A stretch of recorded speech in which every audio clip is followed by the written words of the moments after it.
Okay, listener, stay tuned. Patreon.com/Yenta to see me and Antonia scissor. What? Executive produced. Executive produced. By Gary Simons. This is a Heeb Media podcast. Welcome to Yenta, everybody. The podcast that's sometimes about comedy, sometimes about Judaism, and always about gossip. Today on the pod, we have the incredible, the wonderful, the hilarious Gary Simons. Is it Simons? It's Simons, yeah, Good, you got it right. I meant to ask you that before the pod, and then I forgot. Yeah. Gary Simons! Yay! Thanks for having me. Excited. He's incredible. We actually met in Minneapolis like 2 years ago. No. Did we meet in Minneapolis or in D.C.? We met in D.C. D.C., that's Who'd you what I meet in meant. Minneapolis, though? Some looks like loser. Who looks like me? What black guy with glasses with a very odd disposition did you meet? It was somebody else in the festival that I met in Minneapolis, and now I can't remember. Say it, black. Black. Obviously. Obviously. You're not confusing me with anyone. No. Sorry. Also, tough way to start the pod. Immediately. Sorry. And get off the pod, Gary. Yeah. I'm gonna go now. This Okay, is we over. met in DC. I was a big fan of yours. You're incredible. And then we were in the same festival in LA. Yeah. And you're kind of bearing the lead because Gary's like a big deal. A big deal. In the comedy world. You've seen him on Subway Takes. You have Yeah. a great take. Oh, thanks. Actually, I feel like a huge credit right now. It is. Like, what's a bigger take? What's a bigger credit? Subway Takes or Mike Birbiglia? I would say Subway Takes is more like general people are like, what? You were on Subway Takes? Exactly. They don't even know what I do. They're just like, you were on Subway Takes? What? That's crazy. They just let anyone in off the street to do Subway Takes. Like, they don't even know. No, they really Sometimes believe. they do. Yeah. Yeah. Every so often there's someone who I'm like, this has to be a random person. I don't think so. I think it's all It's all pre-planned. very It's all famous. pre-planned. I think it's all- Okay, yeah, I'm gullible, I guess. Yeah. And then the other thing about Gary that we should say is that you open for Mike Birbiglia Yes. and Yeah. work with Mike Birbiglia. Yes. And Yeah. so that's really like a huge credit. Oh, Mike thanks. Birbiglia, if you were like under a rock, isn't like, I mean, just Like Emmy of nominated the stand-up HBO. comedians, he's A-list. Yeah.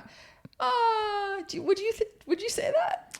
I would say almost every comedian I talk to when I mention Mike Birbiglia, they're like, "Oh my god!" Yeah. Like I think amongst comedians, He's like a comedian's comedian. Yeah. But Yeah. But I think he also isn't as well known as he would like to be / deserves. I mean, I'm not in the inner workings of his brain, Yeah. but I feel like every comedian, because I work on the pod, every Yeah. comedian who comes on that podcast, from like the most famous person you can think of to not, is like, I wish just like more people just like knew Right. like my comedy. So he's like, Yeah. I've seen him say that. I've seen Yeah, him. But he's incredible. It's just like again, like more people know Subway Takes just because it's like Yeah. yeah. bite-sized, Exactly. Yeah. quotable. Viral. Anyway, tell us And- about Subway Takes. Do you have any gossip on that? What was that like? Subway Takes, the gossip on Subway Takes, it's like doing improv with someone who's not necessarily like an improviser by training. So you're like, Interesting. you come in with something prepped, and then Yeah. you don't know how the conversation's gonna go. You don't know what he's gonna say. But you have like bite-sized kind of like ideas before I know what I'm. You know your take. I know Yeah. what my point is. But they don't have to approve anything before. They didn't ask. They don't didn't have to ask you. approve with me. Did you have any like backup takes? So the take you used was that it's not an honor to be a best man. to be a best man. Yeah, Which is really true. Yeah, it's not. I like You said it was indentured indentured servitude. servitude. It's so funny. Yeah. I like it because I feel like everyone knows that like being a bachelorette is indentured servitude. Everyone like that take has been done, but we Yeah. haven't heard it like from the best man. the best It's man. true. So it needed to be said. And you Yeah. were like, "Oh yeah, pick me because I'm the only one who knows how to spell hors d'oeuvres." yeah.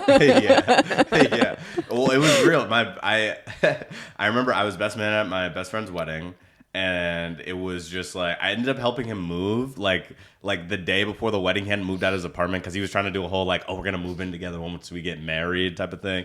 So then- Classic.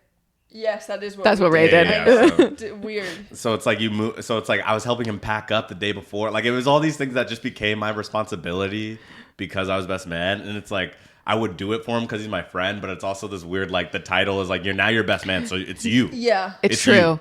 Do you actually like this guy? Yeah. No, he's my Is he your best friend? he's my best friend from high school. I've known him Okay. since sophomore year of high school. Because I He's- could see it being extra annoying if you don't actually like him, Well- or you have like some hesitations. yeah. Like he's like you're his best friend, but he's not your best friend.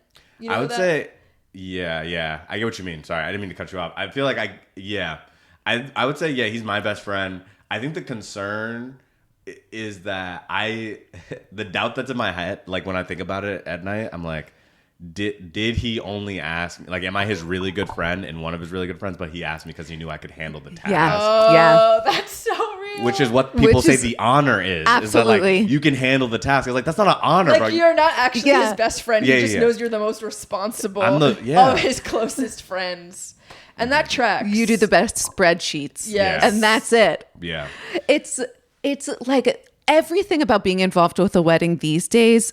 Like now, once I hit my 30s, I was like, I don't want to be involved in any weddings. Yeah. 20s, it was very exciting. Yeah. 30s, I'm like, I'm out. And then I recently got invited to a bachelorette party that was going to cost $3,000 a person. What? Oh yeah, you told me Wait, this, right? I told you this, but not on the pod, right? No. Say it again. Yeah. And they send out the doc. best woman sends out an email being like, fill out this document with like the dates you can do, and it's like, what dates can you do? And then it's also like, what budget can you do? And the choices are 3,000, 2,500, 2,000. Wow. And there's no other option. It's A, B, or C. Whoa. Mandatory. I know. Wow. Fill I know. in. And so I was like, well, this is simply impossible. geez. So I emailed the maid of honor back, and I was like, is there a world where we can do a lower budget? And I was like, maybe $300. I was like, that's very big of me. And she emails back, sorry, the brides are bougie. I'll see you at the wedding. Wow. Isn't that incredible? Do you think they're gonna like that wedding's gonna like those two people are gonna be married Oh yeah. forever? No, they actually are really good together. Because they both have expensive taste. They Yeah. have really expensive taste. And I think that the two of them are amazing. I have no idea. I've never met the maid of honor. So like maybe this is like her. Yeah. Maybe she's power tripping here. But honestly, I respected it for her to go, see you at the wedding. I love that, honestly. Jeez. Like, yeah, they should go on their $3,000 bachelorette trip. They should. They deserve it. Yeah, they deserve it. I did when I saw one of them. I did tell her that I was like, oh, it's such a shame I can't make it. I'm just going to be out of town. So I like didn't reveal the reason. Oh, that's what you told the I was bride. just like, "Ah, I'm The going to be out of bride. town. Yeah. Too bad. And both the brides are like in the industry. Yes. Can I Oh, wow. reveal that? Yes. So they're not So it's like they have poor friends. yeah. Oh wow. They're not. I mean, I guess one of them is a TV. One of them writer. is extremely successful in the industry. Okay. So I think she probably has some extremely successful friends too. $3,000. I need to get in on that group. I know. What were They're you- really cool. I think I would do really well. What was the thing that was? They'd love you. 3,000? I would think so love too. me. What was the thing that was 3,000? I don't know I think because that- it's like going to Palm Springs, and that's all I know so far. But literally, I've been like mathing it out to try and be like, what could possibly cost 3,000? Yeah. Like, is there going to be a private chef? Like, is this like? I don't think they're covering travel. You know, it's like, And additional cost, 3,000 And plus. flight. yeah, and like I literally can't Yeah. figure out what the 3,000 goes to. Do you have ideas? A nice house in Palm Springs. But imagine Cool. for like 10 people. Activities. 30,000. It's like you'd imagine it being like at most 1,000 a person for 2 nights. Yeah. Not if it's a really nice house. But Or really, what do you think? I don't know. I feel like there's got to be. I mean, maybe private chef. I don't know why. So it's like $30,000 total. It's like, what would you want to do? Maybe you're going on some type of like vehicle Excursion. that's very expensive or something. I don't know. Yeah. A gold fountain Yeah. Yeah. On wheels. on wheels. On wheels. Yes. Gary, would you ever get married? Yeah, I'd get married. Yeah? Are you talking about it with your girlfriend? Yeah. No I think way. we get married. Yeah. Well, this is actually even funny. I got into an argument because she was like, she's in grad school and she was like, What is she studying? She's studying public policy. Nice. Grad school for public policy. I hear that's really, really optimistic these days. Public policy, people are really into that. Yeah. Actually helping the world. Yeah. She's just gonna be a consultant. Oh, good for her. Straight to McKinsey. And I love that for her. She can go on the bougie bachelorette trips. So she's in grad school right now, and you're like talking about it. I'm talking about her in grad school. Marriage. Oh yeah. Sorry, I was like, and I'm talking about. You're talking about. Yeah, I was just telling you she's in grad school. I was That's right. talking You about were talking about it. No. We were. It was right before we were about to start doing long distance. Like I just moved her into the apartment. We were like we were like at some lake near like her apartment. We were like having a good time. And it was close to like dinner time or whatever. And I was saying like, oh, I think it's really good that like, you know, like we're gonna have these 2 years, like we're gonna see each other, but you know, we'll be able to work on things, and then when we come back together, like we'll be able to like focus on each other. Like we'll do career stuff now, and then we can focus on each other, and that'll be great, right? Love. Awesome, right? And then she was like, yeah. And when I graduate, like I feel like I'll be ready for marriage. And then I was, and in my brain I was like, oh, that's great. That said, we had previously talked about that. Like, oh, I was like, I never thought I'd get married before 30. Yeah. Right. And How I'm old are you? 26 now. 26. So I was like, I don't think I'm like, so I just immediately responded and be like, oh, that's great. Again, I still don't think I'm going to get married till I'm 30, which is, I guess, the wrong response to that statement. So you told her that. Yeah. And she was like, what the fuck? Yes, immediately. Yeah, She was immediately good. like, what the fuck? She was like, what do you, why 30? That's Yeah. so long from now. Like, what would be? And I was like, I don't know. It's just a mental thing. Like, it's a mental block. I don't. That's fair. I was like, it's you though. It's you at 30. But you at Yeah. 30. It's you at 30. How old is she? 26, 27. And how long have you been together? 4 years. Okay. Yeah. That seems reasonable. Reasonable. Yeah. So you're on my Yeah. side? No, I'm on both of your No, sides. okay, I'm on her Like, side. Okay. I'm Like, on her I side. understand Okay. I it's think you should reasonable. just do it. Okay. Yeah. You should just do it. You should Well, just give I mean, it. you're biased. Yeah, I am. As a married person. Well, I got married at 30. So I actually followed your rule. See? Okay. But if And how long were you together? We were together for like 2 years. But we were friends for 2 years before. Okay. So short. Well, yeah, we knew each other around 4 years. Okay. When we did it. And I guess we knew each other like 4 years before that. So I think it's I time, think both Gary. of you don't listen to Ryan. on this spot. It could be time. So, it could yeah. be time. Call it right now. This will blow up. This will be the clip. Yeah. What's her? Can we say her name? Yeah, Madeline. Madeline, do you accept Gary's proposal right now? Do you accept his rose? Comment on this clip. Comment on this If clip. you say You say the first proposal to be done by pod. This is That was my bullying, podcast. right? But like a reluctant proposal. Like, yeah. guess. Okay, it's time. Yeah, I I'm would. sorry, Madeline. This is a joke. Don't listen to me. This Brutal. is a joke. Yeah, I would. And it's like, all right, comment, Madeline at her Instagram. Comment on this. I thought you were older than 26 because your Yeah. voice is so deep. Yeah, and I'm kind of like, I feel like I look weathered. You look weathered. You look, I got that like it's starting at age 12. People were like, you could be 25. And I was always like, fuck. Yeah, I mean, I feel like also someone told me recently that it's the glasses that add. If I take the glasses off, that I look younger. But it's like, I don't know if that's actually true. They're just like, I think I look more tired. Yeah. So I'm processing. You do look younger. Yeah. Without the glasses. Yeah. But it's okay to look old. Either way, I'm fine. Yeah. I think, yeah. Honestly, at this point, I can't tell the age of anyone between 18 and 40. Oh, You know? that's unfortunate. No, true. But I'm serious. Like, I get it wrong every time. You get it wrong. How I old do you think swear. I am. I don't know. I've been 18 It's this whole impossible. time. Yeah. Wait, Wait. can you do your bit? You have such a funny joke about I don't want to spoil the punchline, but you did it at the feedback session Oh yeah. with like white voice. Oh yeah. I got you. Yeah. Okay, so like a lot of times, like growing up, I grew up in Connecticut or whatever, right? But people used to tell me I talk white growing up. And unless people tell me that because I killed all those people, they're dead. And it's all because of how I sound, right? Because of the words that are coming out of my mouth, right? But what the thing is that's annoying is like I want people to know, and what I've been trying to do, like when I do shows and stuff, is I try to explain to people like my thoughts are black. Yeah. Like I have black thoughts, right? It's just the problem is I also have white words. So it's like up here, what I really think, what I really feel, like black thoughts, and then oppression kicks in, and then white words, lies come in.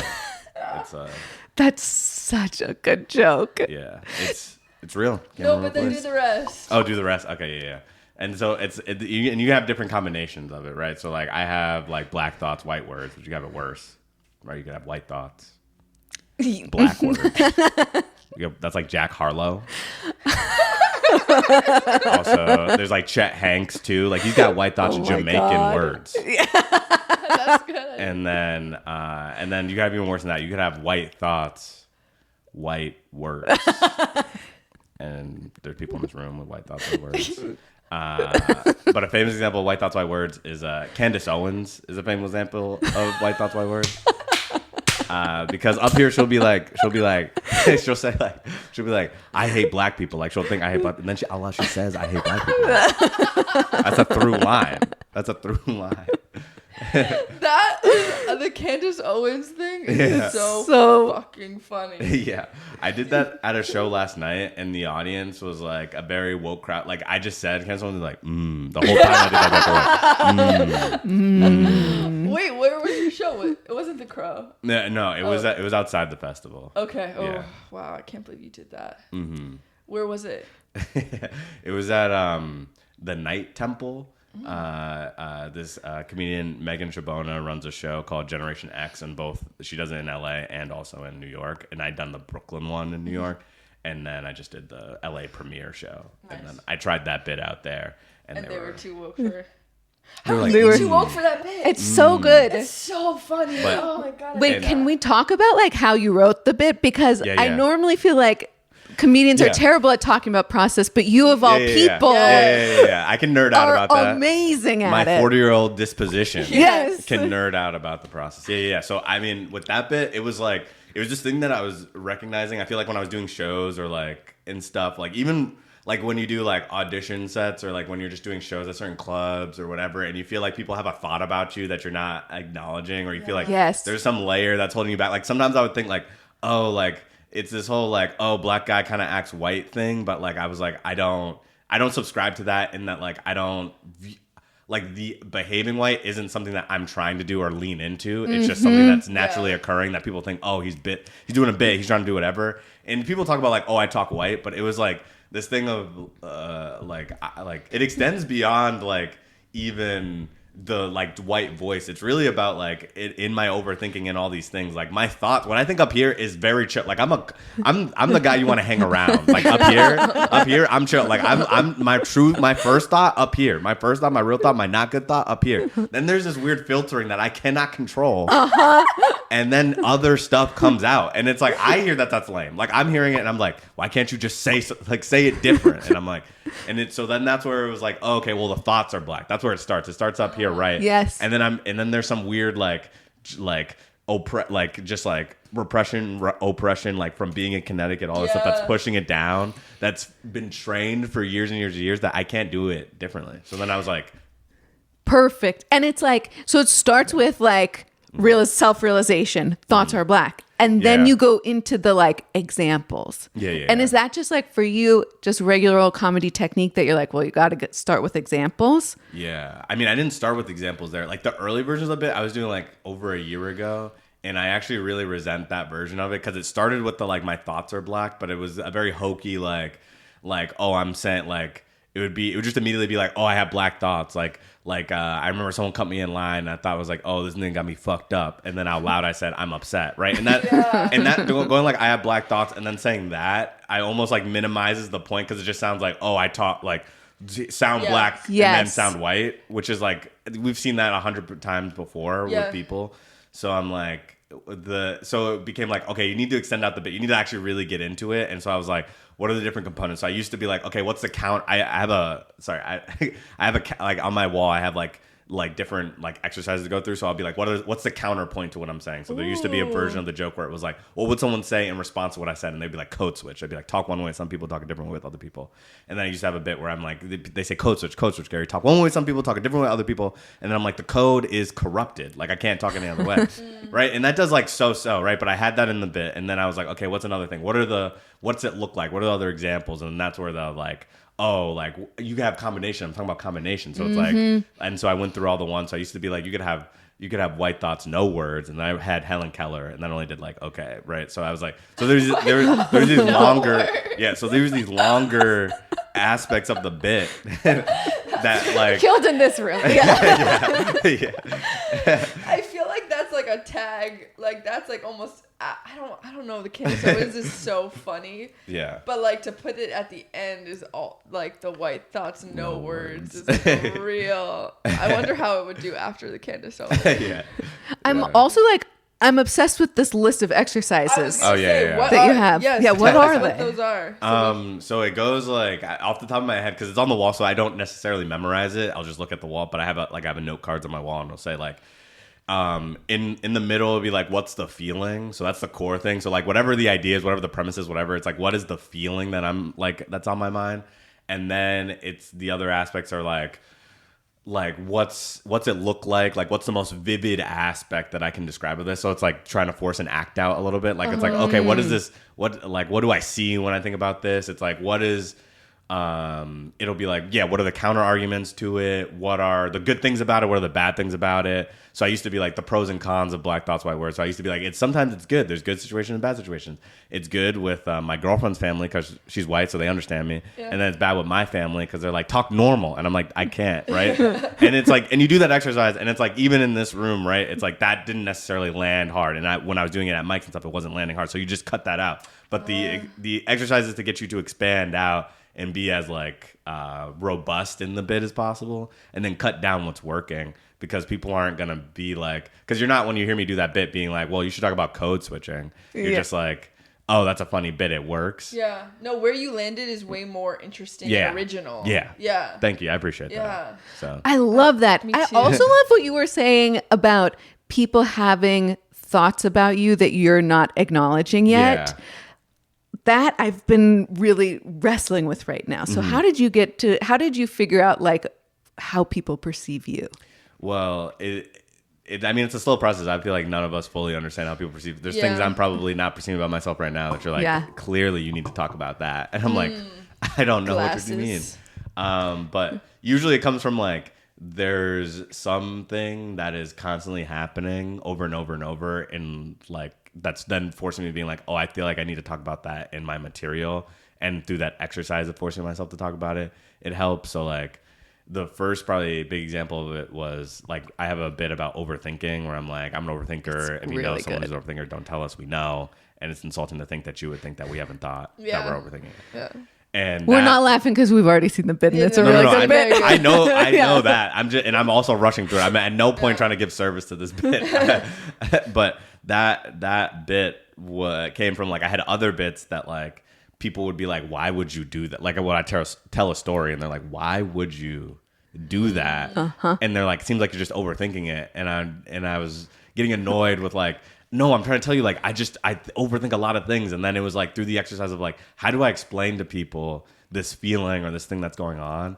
And then that came through that exercise of trying to write it. And so like Black Thoughts was similarly like, there's a part of the joke where I'm like, this is a real thing that happened. Like a DJ played like a cool song when I walked up, like a Drake song. And then when I walked off after my set, unprompted, played Reading Rainbow. Oh my God. And that happened like 2 years ago, right? And I didn't have a bit for it immediately. He got me in that moment. That's so funny. Oh my God. I would feel like naked. Yeah. Yeah. It sounds like you just have to be incredibly perceptive. I mean, that one was kind of obvious, but like just very perceptive of like how people are seeing you. But we had a feedback session as part of the festival with the booker from JFL. and the booker from Comedy Central. And I don't think we were in the same room for that one, but I asked, like, you did like 2 minutes of material and you like got to ask them questions. Yeah. And I struggle with this being able to be perceived, or like how am I being perceived? Yeah. So I asked them, can you tell me my blind spots? Before I did any what did material. they say? Nothing. They gave me nothing. They were just kind of like, oh, you seem like, like I did kind of like my intro bits. Yeah. And I really wanted them to like tell me something that I was really missing. And they couldn't. So I know I have no blind spots. I'm perfect. You perceive all. I perceive. No, I know there's always things that I'm missing. Also, it's like also just so hard in different rooms to like be able to know what you're missing in that room. It's like not even just about like who you are. It's just like it changes depending on the room that you're in. Because some rooms totally get me right away. Yeah. It's like, I feel like I was just talking about this. We both do a lot of stand-up comedy, like for Jewish institutions. And like in a Jewish institution, my persona on stage is like so fucking cool. Like, like I'm hot. I'm like I am of a social tier far above everyone else. And then in regular rooms, I am struggling to figure out who I am, but people keep saying I have therapist energy, which I'm trying to figure out. Which so do you, Gary. Which I want to talk about. About your therapy and like, series. what does it mean when someone tells you you have therapist energy? Did you get that a lot? Is that why you started doing this therapist series? Well, tell people about your therapist. I do a show called Sessions with Dr. Martin where I play a therapist, and I get like comedians and actors and people on who like come in with like something that's bothering them, and then we kind of we in a very funny way like kind of just do a sketch where we talk about that concept, and I play a therapist where I try and solve that issue, probably pretty poorly, I would say. But you also are so deadpan about it that truly like I thought it was fully serious until like at least halfway through the video. That's great. That's the ideal, is like to be I feel like I can play a good straight man, like a good like I'm very serious right now and very dry voice, and so I'm like, oh, if I can lean into that, that's like no work at all. Like that's like very like and it's easy on my part because I'm just letting someone else shine. I'm just asking them questions or like seeming like I'm listening, and then we're just having fun. And a lot of it is we created in the room. So like they come with the idea, we improvise a few stuff. There's producers in the room. They're like, that worked. And then we just do that again and then so do fun. it and heighten it. Yeah. And you have producers there to like be an audience. That's great. And it wasn't my initial idea. Someone came to me with like, you come off like a therapist. We think you'd be good for this. Whoa. And I was like, I get it. Hell yeah. What a dream. And I get it when I'm watching you too. I was watching these trying to analyze like, why does he come off like a therapist and do I hold these same things? And I was like, you do a good thing where when someone says something crazy to you, your reaction is you react, but it's so muted. And it's like with this performance of like, that could be okay. Yeah. And like that feels very therapist. That's real. I don't often have a big reaction to stuff. I feel like I'm just like I'm a chill guy because of that oppression. Yeah. Yeah. And what a gift that's been to your comedy career. Thank you for noticing. And you're welcome. Yeah. Yeah. You're thanks. I couldn't do without y'all. Wait, I want to talk about, you talked about your girlfriend's white. Mm-hmm. How was that for you guys? Well, you said earlier that you're like scared of your biracial child doing comedy. Yeah. So everything's good with my girlfriend. I love my girlfriend, like we said. Yeah. I have now proposed on the podcast, but Mazel tov. Mazel tov.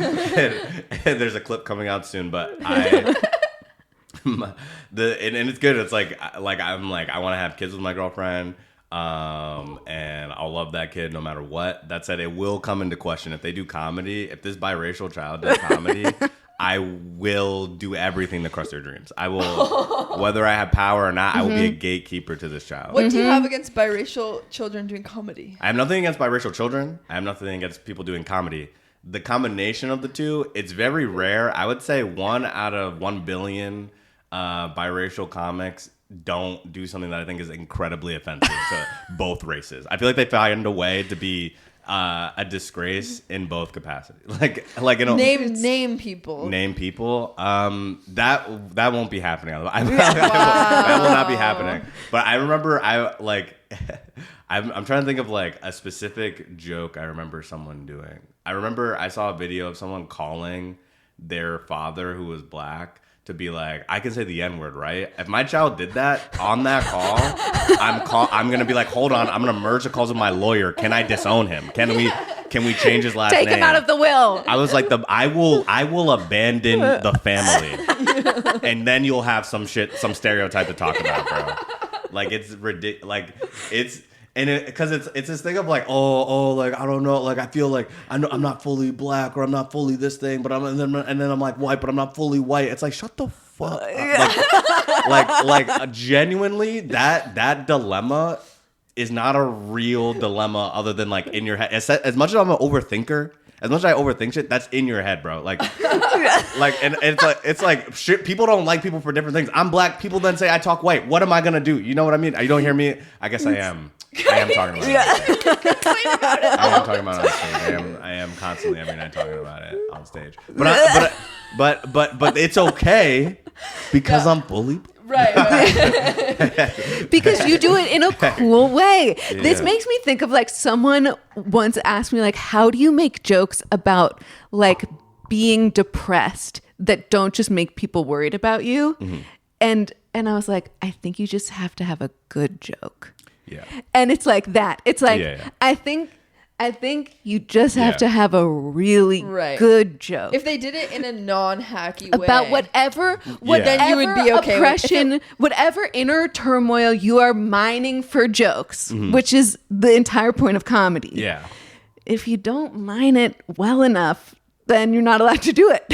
Well, that's the key thing is like if the joke is funny, then I'm not mad. But it's you seeing jokes that just aren't funny. Yeah. And it's clear that it's like you aren't doing this in enough spaces to know, like, because it's oftentimes it's that biracial person who's doing it in an all-white room and they're not ever, and it's like I'm like, if you do that, whatever that joke is, whatever that joke you think it is, if you're biracial doing stand-up comedy, seeing this, being like, Gary thinks I suck because I'm biracial, again, I never said that. There's no evidence of me ever saying that. Because I know some biracial people recording. in the festival. Yeah. But it's like if you can do that, and whatever the two races are, whatever the one that's most oppressed, if you can do that material in that room, and everyone in that room find that to be hilarious, then congratulations, you found a good joke. But if the only people who laugh at this are people who are of the white ones, or the ones that are like up, like who are less oppressed, then it's like, are you really doing a good enough joke, or are you just like placating to like?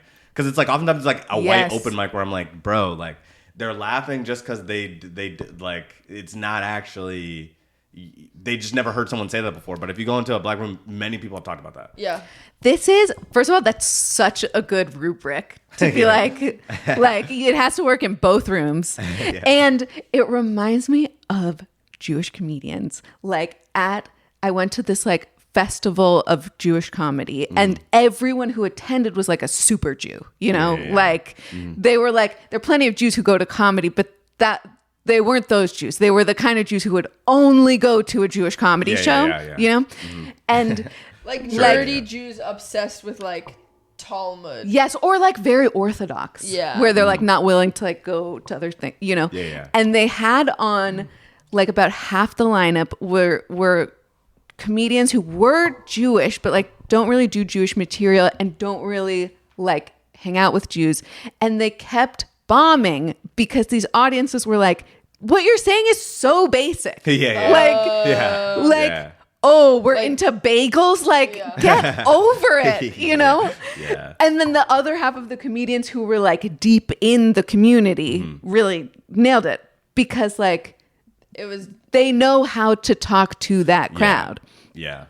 It's, and I mean, I'll say I'm someone who's always on constant improvement. So I'm like, I'm not saying like, I'm the best or I'm the be all end all of this thing. I'm like, I have bits where I'm like, I've got to take that to a different room, see if it works. But it's like, you gotta ask yourself at a certain point, do you feel like this is doing any good? Like, when you walk away, do you feel proud of yourself on what you represented? Right? Yes. That's real. Yeah. Stand-up comedy, like sneaky, the best teaching tool there is. Mm-hmm. So, like, do you feel good about what you taught everybody tonight? Do you know what I mean? I'm saying that like some people should ask themselves that. Well, 100%. I have this joke that I actually really don't like. Oh. That I say, like, sometimes if it's like a room of like not a lot of Jews, and I'll be like, is anyone Jewish in here? And then people will raise their hand and I'll be like, get them. And that crushes. Yes. But then what I'll do is I'll be like, I hate that joke and it's your fault for all laughing at that. Yeah. And that makes me feel less bad about it. But it crushes every time. I have to keep doing it. It's like the battle of the hackiness within our own soul. Yeah. And it's like, well, and then it's like, I mean, not to make this like, a comedy punch-up workshop thing, but it's like, the aspect I would think of it is like, there's the version you're doing, which is like, you do the joke and then you do a spin on that joke, self-referencing it. So like, you're telling the audience, like, I don't like that and it's your fault. Yeah. There's also a thing of because I think part of it is, there is a surprise, but I feel, and Mike has described this and other people have described this, that sometimes the best jokes are the jokes that feel like the audience just couldn't say it, but it was in their minds. Like it's like you manifested in the perfect words what that had already been in their mind and you realized it. And I think a joke like that is somewhat what, like, everyone's like, okay, there's tension set up because you've asked a question. People haven't, like, some people have responded, maybe some people haven't responded. And now they're almost expecting something, they're expecting something short and they're expecting something like, almost of the get, like, it's like, get them, like, almost is like kind of there in the back of their mind. That it's almost like finding a way to to invert what if they're expecting get them, then saying something that's different of that sort or short like that sort that like almost makes them laugh even harder because they're like, I would have thought get them, but then you said something else, like but I don't know what that is. So that's a less helpful note because it's like I've said find it. It's bad and find something better. There's not even X mark the spot. It's just like on this map there could be something. Yeah, good. Thank you. Yeah. Thank you, Gary. Oh, great notes. Yeah. But I did really love the way you're talking about it, of like the thing in the back of their mind. Again, I'm 40 years old. You're 40 years old. Yeah. Okay, let's get to your gossip. Yeah. What do you have for us? Okay, I have two pieces of gossip, and I'll say one of them. So this might not be super hot of a take, but I was in Austin like 2 years ago, and I had doing some shows opening for Mike, and I went to the night we get in. So the night we get in, we don't have a show that night. We just drove in. We got in late, and I was like, you drove in from where? From another part of Texas. Oh, like because you're on tour with him, like in the car driving together. Yeah. Fun. Yeah. And we get to Austin. I'm like, I think I'm gonna go to the Mothership. I've never been. Like, it was just like, check it out. Which listener is the comedy club owned by Joe Rogan? Joe Rogan, and I think they do, like, they filmed the Kill Tony podcast there. There's a lot of at the time that I was trying to go, it was more like a new thing that had some like stigma around it, but it wasn't the base for like comedy it's become in Austin. Comedy in Austin, and like kind of like trash comedians who, I guess they're not all trash, but like trash comedians who move there and then say fucked up shit. So I'm like, I'm gonna check out the Mothership. It's a cool club. Mike's like, I've never been. I'm gonna go too. So we go together. Right? And we get to the front door, and the door guy's like, yo, I know who you are, to Mike. He's like, I know who you are. Oh my God. And then they get the manager of the night over. It's like, oh my gosh, come over here. Like, Ophelia, come. Yo, it's Mike Birbiglia. She's like, oh my gosh, what's up, Mike? And then Mike's like super nice. He's like, oh, hey, how's it going? This is Gary. We're just in town. I was like, well, he's like, oh, we just want to check out the club. She's like, oh yeah, come on. She's like, oh yeah, Mike, Gary. Okay, great. Yeah. So this is this bar, the thing. And then this is what we got down here. And then we got upstairs. You want to go upstairs? We're like, yeah, we'll go upstairs. Great. Brings us upstairs. And she's like, okay, this is the small room. We're doing shows, and he's like, oh, this is nice. I was like, yeah, this is great. She's like, oh, glad you guys like it. And then we got over here, the big room, blah blah blah, and then we got the green room. Going to the green room, and we walk into the green room. There's a bunch of comics in there, and they see Mike, and they're all like, yeah. They're like, oh my God, it's Mike Birbiglia. What the hell is going on, right? And the booker, are they like open mic comics? Or like kind of, I think they're like they're like club they're the club, like they're like regulars at the club. They're in the green room. They're like whatever it takes to be in the green room of that space. They're they're those guys. right? But it was also like a new scene, so everyone you talk to has only been there for a year, but they're Yeah. like past at the club, they perform all that. And Mike says hey to everyone, and then he goes over to the booker who he knows from some other thing. So he's talking to him, and he's like introducing me. He's like, oh, this is Gary, blah, blah, blah, great. And then I'm kind of standing next to him. And then these comics who are in the room start gravitating towards me, and they're like, hey, what's up, dude? What's your name? I was like, I'm Gary. I was like, oh, you're opening for Mike? Oh my God, that's so sick. What the heck? Oh my God. Are you like, what are you doing in town? Are you doing shows here? I was like, oh, I'm not doing shows here. He's like, are you coming tomorrow? I was like, yeah, I'll come tomorrow. And there's this guy, there's like people like, they're like, one guy's like name was Matt. I forget some of the other names, but it was like, they were like, are you coming tomorrow? Everyone I met was like, are you coming tomorrow? You should come tomorrow. Like, and also come Sunday. They're like, great. Right. I'm talking to them. Mike leaves at a certain point, and they're still talking to me. I'm like, oh, this is great. I'm like networking with these folks. I'm like, I remember them. I'm following them on Instagram. You felt like a celebrity. You were the celebrity. I felt like a normal person. I felt like, oh, I'm making friends. Oh. It wasn't even like, oh, I felt like a celebrity. I just felt like, oh, comics are nice here. I thought I was like, people have the wrong stigma. These guys are like awesome, are so epic nice. people. So good. Like everyone's got it wrong. They're like good people. They're just trying to make it. They had to move out. New York and LA, they're all just mean. Yeah. People have been Here talking they shit. like That shit's wrong, bro. I'm like, and I'm there, and I'm like, and then everyone's like, are you coming back tomorrow? I was like, I might, yeah, maybe, or whatever. I was like, but I wasn't planning on it because I had a show with Mike. So I do the show with Mike, and then I'm like, yeah, I gotta come back there. They just asked me to come back over and over and over. Begged. So I leave, I walk over to the club, I get to the club, I get to the door guy, the guy's like, whoa. Whoa, do I know you? I was like, hey, I was just here yesterday. He was like, are you on a show tonight? And I was like, no, I'm not on a show, but I was here with Mike Birbiglia. He was like, okay. I was like, no, but I was here yesterday. I was just trying to hang out or whatever. He's like, do you know somebody at the club? And I'm like, I mean, I forget their names, but I met a bunch of people yesterday.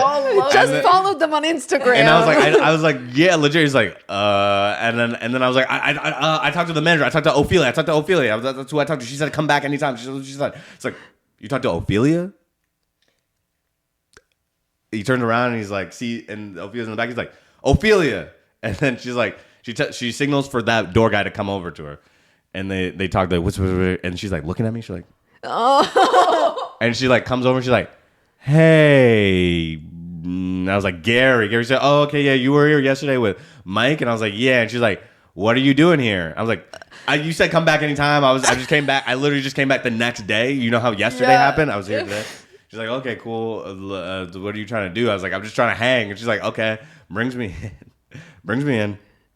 Takes me to the bar where no one's at. I'm like, she's like, is this what you want? She's like, is this what you want? I'm like, you know damn well that's not what I want. I'm like, I was hoping to just chill in the green room or whatever with the other comics. She was like, okay. And then takes me upstairs. And then like brings me into the green room, and inside the green room is the headliner of the other room. I forget her name. The headliner of the big room. She's about to go up because like there's some open around right now, and I don't know her, so I'm like I can't talk to her. She's the only person in the room, so I'm like I cannot be in this room with her. I need to go. I leave that room, and I go into like the small room where the show is, and I see that someone I met last night is on stage. I'm like, it's Matt. He's on stage right now. Your best friend. I'm gonna wait till he gets off stage. I'm gonna be like, good set. He'll be like, yo, what's up, Gary? Oh, thanks, man. And we'll go into the room together, and then we'll chat, and then I'll be able to use him as a way to talk to these other people. I'm like, this genius. I'm a smart guy. Yeah, networker. I'm waiting. He comes up. I'm like, yo, Matt, great set. And he's like, Gary, right? And I was like, yeah.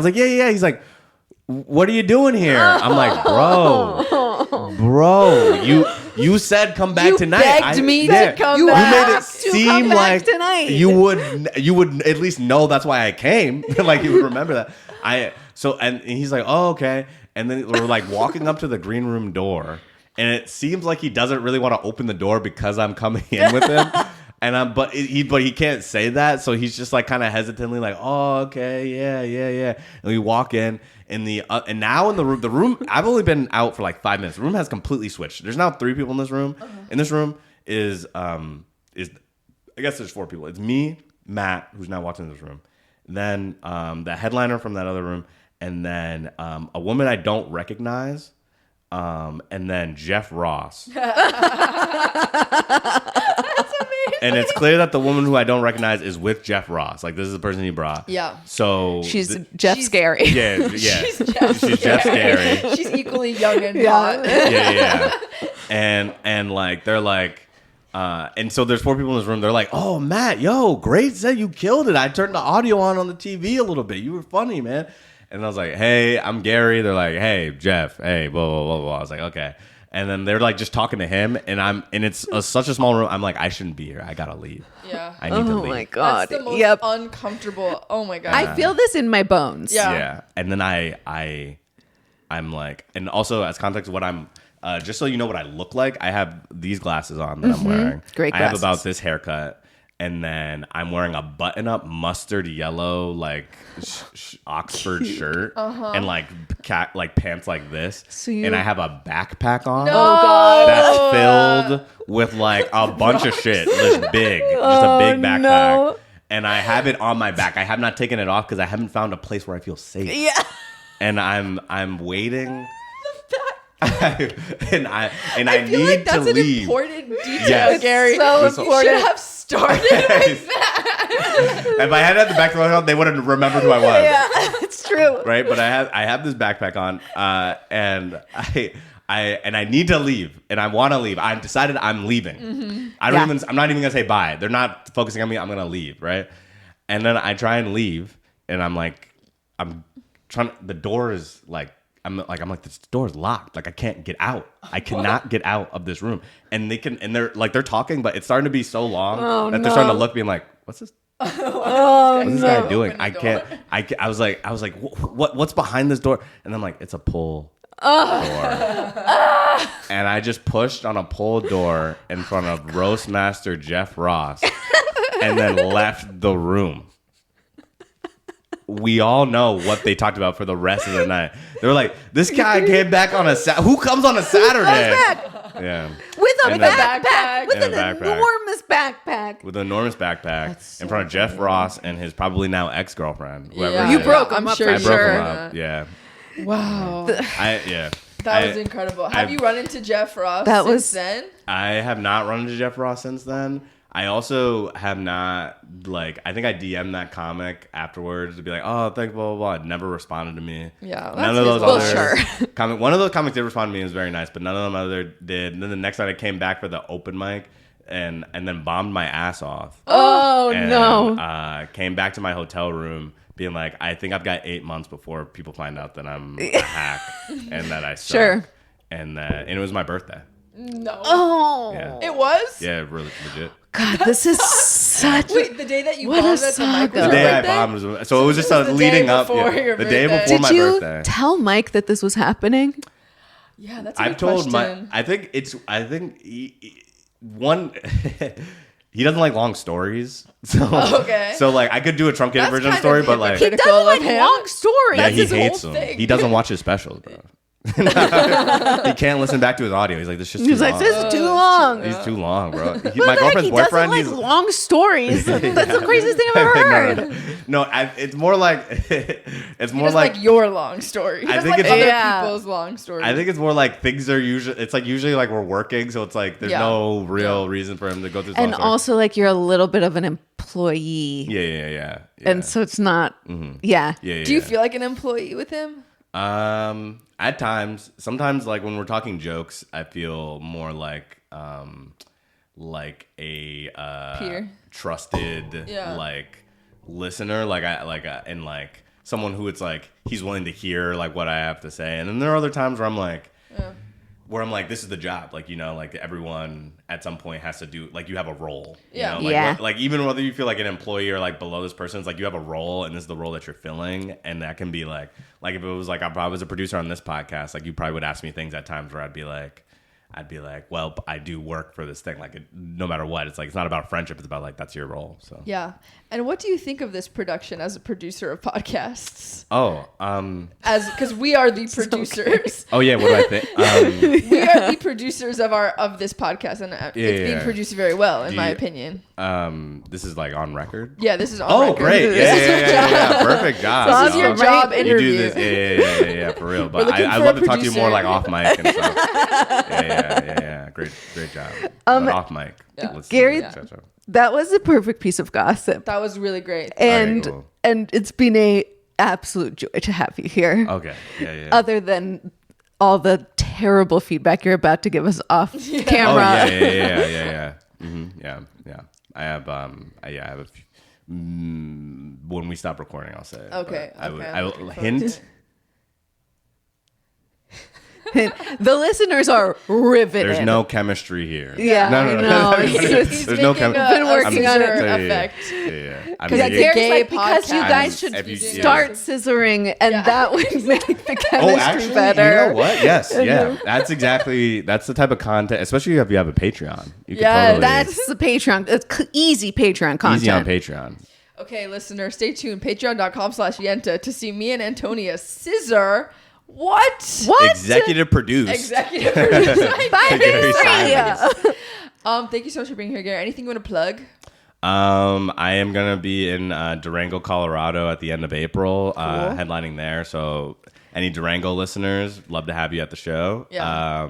I also have that web series Sessions with Dr. Martin. Yes. It's at Sessions with Dr. Martin, or you can follow me at Gary from Connecticut, and it's linked there. But we put out episodes every Tuesday. It's really fun. Perfect. Okay. Amazing. Thanks for being here. You're the best, Yentas, Gary. we love you. Thanks for being here.